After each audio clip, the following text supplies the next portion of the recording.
જે જસદણ વિધાનસભાની બેઠક છે તેમાં કોળી સમાજના મતોનું પ્રભુત્વ વધારે હોય છે અને સામે ભાજપ તરફથી કુંવરજી બાવળિયા આવતીકાલે ફોર્મ ભરશે તો કુંવરજી બાવળિયા એક કોળી ઉમેદવાર છે જેની સામે કોંગ્રેસ પણ કોળી સમાજના ઉમેદવારને જ ઉતારવાનું મન બનાવી ચૂકી છે।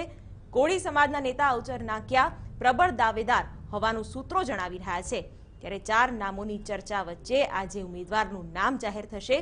દિલ્હીથી પણ ઉમેદવારના નામ પર આખરી મહોર મારવામાં આવશે અને ત્યારબાદ ચર્ચા થશે અને પછી કોંગ્રેસમાંથી ઉમેદવારની જાહેરાત થશે।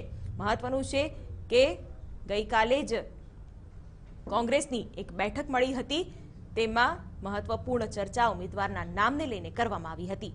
સંવાદદાતા મોહિત ભટ્ટ જોડાઈ ગયા છે ફોન લાઈન પર। મોહિત, કોંગ્રેસ આજે ઉમેદવારની જાહેરાત કરી શકે છે? શિવાની, ગઈકાલે જ પ્રદેશ મોવડી મંડળ દ્વારા કુલ 4 નામોની પેનલ કેન્દ્ર સુધી પુકારવામાં આવી હતી। આજે રાહુલ ગાંધી સુધી નામોની પેનલ પુકારવામાં આવી હતી અને આજે આ વાતની ઓપ આપવામાં આવી શકે છે।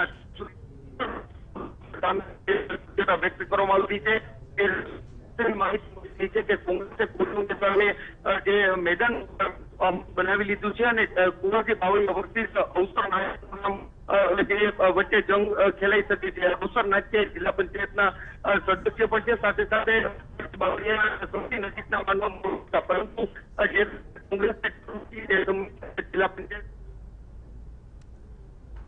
બિલકુલ મોહિત, આભાર આપનો જોડાવા માટે। તો કોળી સમાજના નેતા અવસર નાકિયાનું પ્રબળ દાવેદાર તરીકે નામ ચર્ચાઈ રહ્યું છે। ગઈકાલે ગુજરાત કોંગ્રેસના પ્રભારી રાજીવ સાતવ પણ ગુજરાતમાં હતા અને તેમની હાજરીમાં જ ઉમેદવારના નામની ચર્ચા કરાઈ છે ત્યારે આજે જાહેરાતની પૂરી શક્યતા।